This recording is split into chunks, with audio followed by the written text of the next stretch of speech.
ഞാനാണ് ഈ UDF-നെ നയിക്കുന്നതെന്ന് അദ്ദേഹം സ്വയം തന്നെ ക്ലെയിം ചെയ്യാറില്ല. കഴിഞ്ഞ ദിവസം പോലും രമേശ് ചെന്നിത്തലയെ സംബന്ധിച്ചൊരു ചോദ്യത്തിന് രമേശ് ചെന്നിത്തല എൻ്റെ കൂടി നേതാവാണ്, അതായത് തൻ്റെ മുകളിൽ നേതാക്കളുണ്ട് കോൺഗ്രസിനെന്ന് പറയാതെ പറയുകയാണ് അദ്ദേഹം ചെയ്യുന്നത്.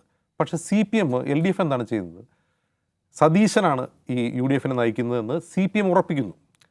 സതീശനെയാണ് അറ്റാക്ക് ചെയ്യേണ്ടത്. UDF-നെ അറ്റാക്ക് ചെയ്യുമ്പോൾ അത് സതീശനെ തന്നെയാണ് അറ്റാക്ക് ചെയ്യേണ്ടതെന്ന് CPM തീരുമാനിച്ച് സോഷ്യൽ മീഡിയയിൽ ആ പ്രചാരണം നടക്കുകയാണ്. അപ്പോൾ എന്തായി മാറി? അതുവരെ ഉണ്ടാവാത്ത ഒരു നേതൃസ്ഥാനം LDF-ഉം CPM-ഉം സതീശനാൻ കൽപ്പിച്ചു കൊടുത്തു. വേറെയും അതിൽ നേതാക്കളുണ്ട്. KC വേണുഗോപാൽ, രമേശ് ചെന്നിത്തലയുണ്ട്, ഒരുപാട് നേതാക്കളുണ്ട്. അതിൽ ആരാണ് അവരുടെ മുഖ്യമന്ത്രി സ്ഥാനാർത്ഥി എന്ന് പോലും കൃത്യതയില്ല.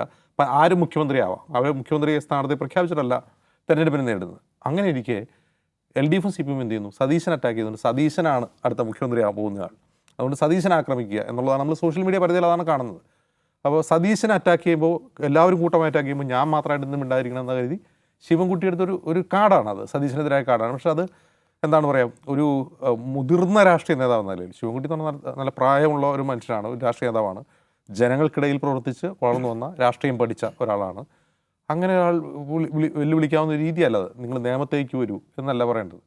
നേമത്ത് BJP ആണ് മുഖ്യ ശത്രുവെങ്കിൽ, BJP ആണ് നേമത്ത് വി ശിവൻകുട്ടിയുടെ മുഖ്യ ശത്രുവെങ്കിൽ, വി ശിവൻകുട്ടി പറയേണ്ട കാര്യം കോൺഗ്രസ്സുകാർ LDF-ന് വോട്ട് ചെയ്ത്, ജയസാധ്യതയുള്ള LDF-ന് എനിക്ക് വോട്ട് ചെയ്ത് അവിടെ BJP തറ പറ്റിക്കണം. അതൊരു രാഷ്ട്രീയ പ്രസ്താവനയാണ്. അതല്ലാതെ പറവൂരിൽ മത്സരിക്കുന്ന VD സതീശൻ നേമത്ത് വന്ന് BJP-യെ തോൽപ്പിക്കണം എന്ന് പറയുന്നത് വി ശിവൻകുട്ടിക്ക് നേമത്ത് BJP-യെ തോൽപ്പിക്കാൻ കെൽപ്പില്ല എന്ന് പറയാതെ പറയുന്നതിന് തുല്യമാണ്. അങ്ങനെയല്ലല്ലോ. അദ്ദേഹം പറഞ്ഞത് മറ്റൊരു കാര്യം, പറവൂരിൽ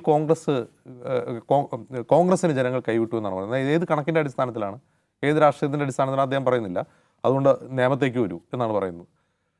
അവിടെ യഥാർത്ഥത്തിൽ വി ശിവൻകുട്ടി BJP-യെ തോൽപ്പിക്കാനാണ് ആഗ്രഹിക്കുന്നതെങ്കിൽ പറയേണ്ടത് അവിടെ 3-ാം സ്ഥാനത്താണ് കോൺഗ്രസ്, അവിടെ BJP ജയിക്കാൻ സാധ്യതയുണ്ട്. അതുകൊണ്ട് എന്ത് ചെയ്യണം? BJP-യെ തോൽപ്പിക്കാൻ വേണ്ടി കോൺഗ്രസ്സുകാർ CPM-ന് വോട്ട് ചെയ്താലേ നേമത്ത് BJP-യെ തോൽപ്പിക്കാൻ പറ്റൂ. അതിനൊരു രാഷ്ട്രീയ കൃത്യതയുണ്ട്. പക്ഷേ ഈ പറയുന്നത് വെറുതെ ഒരു ആകാശത്തേക്കുള്ള വെടി മാതിരിയാണ് തോന്നുന്നത്.